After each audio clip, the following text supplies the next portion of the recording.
Okay mga boss, mga sir. Magandang araw po sa inyo. Property vlogging pa rin tayo dito sa El Nido. Ano po? Itong iba-vlog kong property, malapit po ito. Halos nakadikit na to sa Leo Ayala Lands. High-end subdivision po ito ng Ayala, located dito sa El Nido.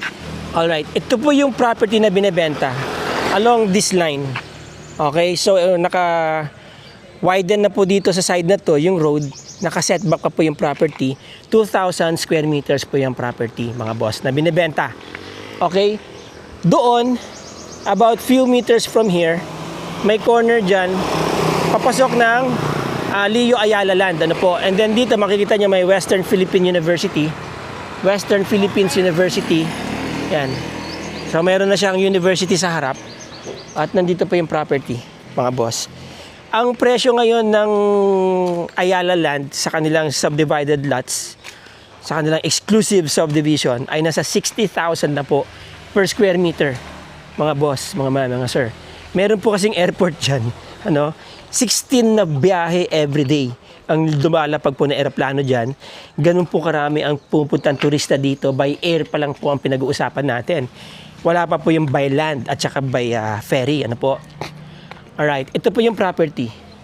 Ito ang area na to, papunta dun sa kalsada. Ito po mga ano lang yan mga umuupa po sa kanya. So, just in case na may buyer, pwede naman po silang paalisin or pwede nyong i-retain, kayo na po ang tumanggap ng renta. Yung may-ari, ito yung kanyang hobby. Gumagawa po siya ng pangkarerang boat. Ayan, Uso po kasi ang karera dito. Ang premyo is 100,000. Ayan. Hello po. Oh. Di ba? Yan po yung property, mga boss. Oh. Alamin lang natin kung exactly saan dyan. Yes, sir. Ito si Sir Junel ang ulit na mag-describe sa atin ng property. So, ito po yung photo. Opo, siya po yung owner. Anyway, ang ganda po ng ginagawa niya. Ang cute, grabe.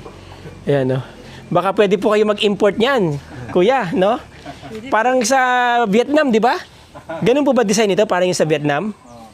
Ayan, karera, Para saan po ito? Ito yung parang hydrodynamic niya. Para maganda yung ganon.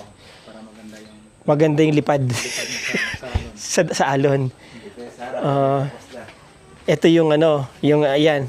Hydro. Di ba may aerodynamic, mga boss? So parang may hydro. Tama ba ako? Hydrodynamic. Ayan, flat pala sa ilalim. Ano po? Opo. Tapos, ano pong makina nito? Kuan, DCLD. 19 horsepower. 19 horsepower. Ano pong brand? Yamaha. Yamaha. Rocket, ganyan. Oo. Ang dami niyo pong ginagawa. Binibenta niyo po ba ito? Ito, For sale. Okay. Magkano pong isang ganyan? Halimbawa, bibili ako, sasakay ko sa barko, dadaling ko sa Zambales. 20,000? 20,000, wala pang makina? Wala pa. Wala pang makina. Galing. Matagal na po kayong gumagawa nito? Mga ilang years na? 20 years na siguro. Kahit pala natutulog kayo. Kaya niyong gumawa. Ayan po, ito po yung latest na ginagawa niya ngayon. Bakit po mayroong kurbada doon sa gilid? Kasi ito yung kuan, yung ulo ng makina. Pinaka-head. Nandiyan yung pinaka-head.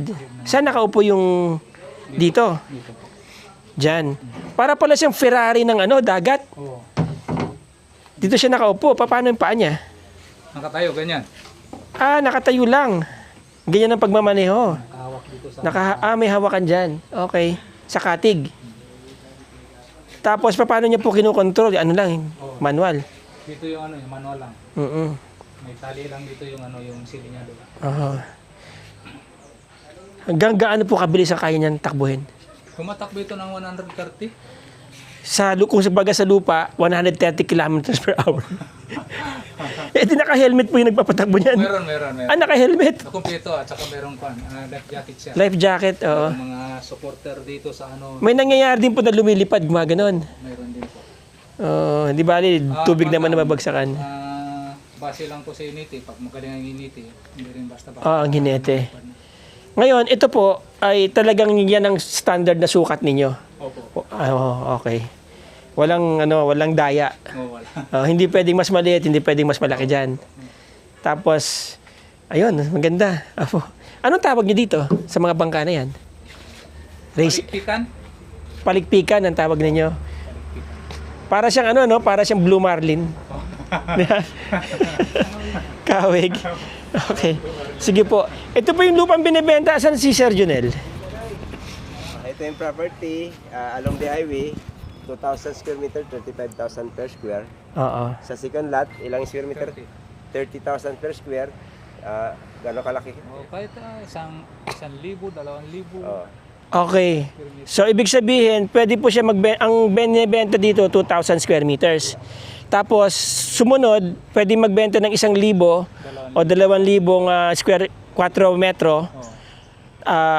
Kwadrado, metro kwadrado, opo. 30,000 naman. 30,000 per square. Okay. Justify natin ang presyo sa mga viewers natin. Bakit ganun ang presyo? Considering ito ay malayo sa Puerto Princesa. Considering kasi ang reason is parang ito na lang natitira na along the highway. Tapos siya kay Ayala, nakadikit. Nakadikit kay Ayala. Yun ang reason. Pangalawa, ang El Nido kasi is El Nido. El Nido. Di ba? Pag sinabing El Nido, El Nido yan. El Nido yan, di ba? Alam niyo po mga boss, mga sir, kasi ang El Nido po, isa na pong global destination. Opo. Commercial na po lahat ng lote dito. so siya na lang halos ang natitira. So yung reason ng may-ari. So sa price na yun, 35 per square. 35. So, itong 2,000 square meters, kung 35,000 po yan per square meter, will translate to 70 million. 70 million. That's right. Okay, so, sir, open ba si sir, yung owner, sa terms of payment, kung sakali? Open siya. Siyempre, medyo malaking halaga. Medyo malaking halaga. Mapag-usapan. Yeah. So, kasi 70 million, usually ang mga market range natin dyan, yung talagang, kumbaga, todo taya. Pati pamatos tinaya, di ba? Yan. So, investment-wise, maganda po itong property kasi alam niyo mga boss, mga ma'am, mga sir. Sabi ko nga sa inyo, nandyan ang Ayala Land, ang kanilang lote dyan is selling for 60,000 per square meter, right? Tama ba? Nagre-range po ng ganon. At ang El Nido po, sabi ko nga kanina, is a globally destination na po ng mga high-end tourist, mga middle class tourist, locally and abroad. Alright, so ito po yung property. 50 meters po ang kanyang frontage. 51 meters po ang kanyang frontage. Fronting National Highway.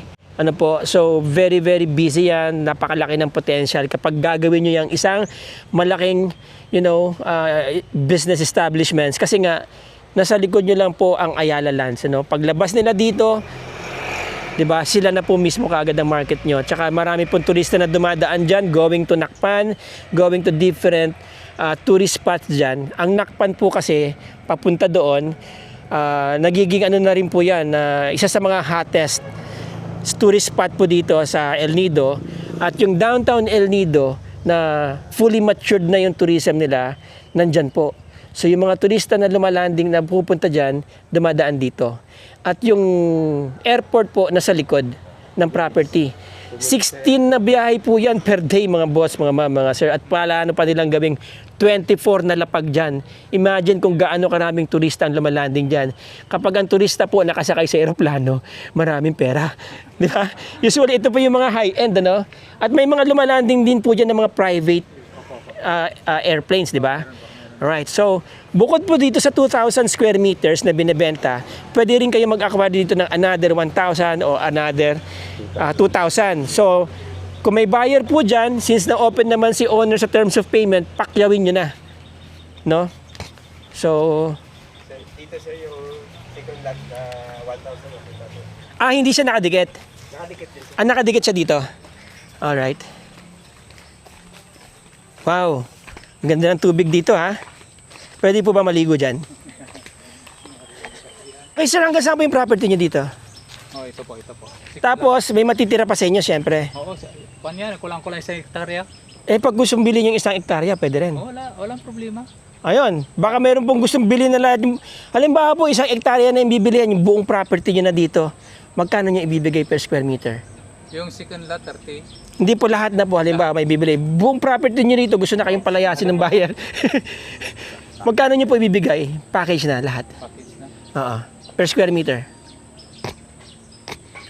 Siyempre, wala nang matitira eh. Oo. Bibili ka na ng bagong property. Let's say lang po, hypothetically. Ikuan ko na lang, i-fix ko na lang 35 kung buong property. 35 buong property. Ayun. So, 35 po kung buong property per square meter. Nakadikit na po sa Ayala yan. Ayan na po yung Ayala. Oh. Nakikita niyo yung mga nyog. Oh, wala na po ibang lote. After ng lote na, kay Ayala na, di ba? Yan yung beach. Yung beach Oo. airport. Oh, yan na yung beach, airport. Hanggang ilang story kaya pwede tayo dito? Yun nga, Ito kasi 60. abot kaya ko eh, 7. 7. Oh, 7 na yun sa top. O, pag nagtayo po kayo ng 7-story building dito, kitang-kita nyo na po yung view. Diyan po lumulubog ang araw, di ba? Diyan lumalapag ang eroplano. Opo, ang araw diyan din po sunset. Diyan din lumulubog ang buwan. Nakita ko pagka palalabas na dito sa sa eastern side. Western seaboard po kasi yan mga boss, mga sir. Alright, try natin pa silip ng kaunti kay Chokokoy kung kasi may airport diyan. Mababa lang po yung ating palipad para niyo lang po makita ninyo yung kabuuan ng property. At kung may interesado po diyan, si Sir Junel po ang mag-aasikaso sa inyo. But again, for sure, yung 2,000 doon, 1,000 tsaka 1,000 ay binibenta according to po doon sa sinabi ko kanina. Titled po ito, no, sir? Oh, titulado yan. Alright. Okay, paliparin po natin si Choco. Okay, pasilip natin yung magandang view.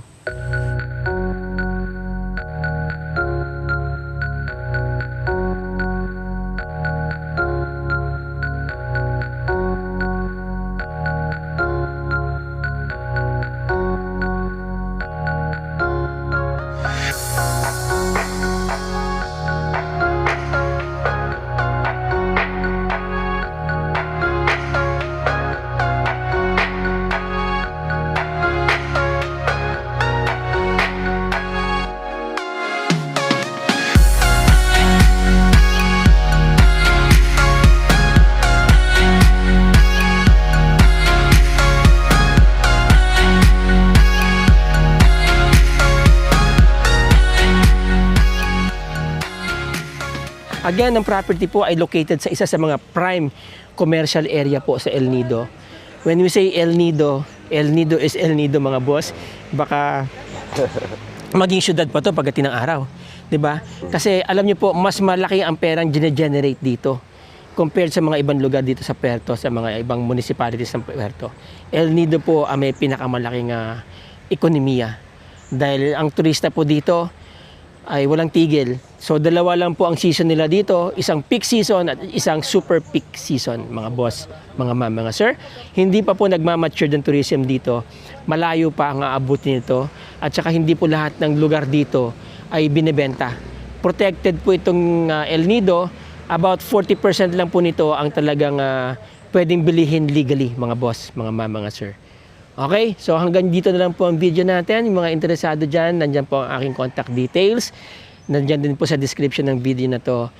At kung wala man po ako dito sa Palawan, gusto nyo mag-tripping, gusto nyo makita yung property, Sir Junel is the man here, mga boss, mga ma'am, mga sir. Maraming salamat po sa inyong panonood. Till the next video. Ciao!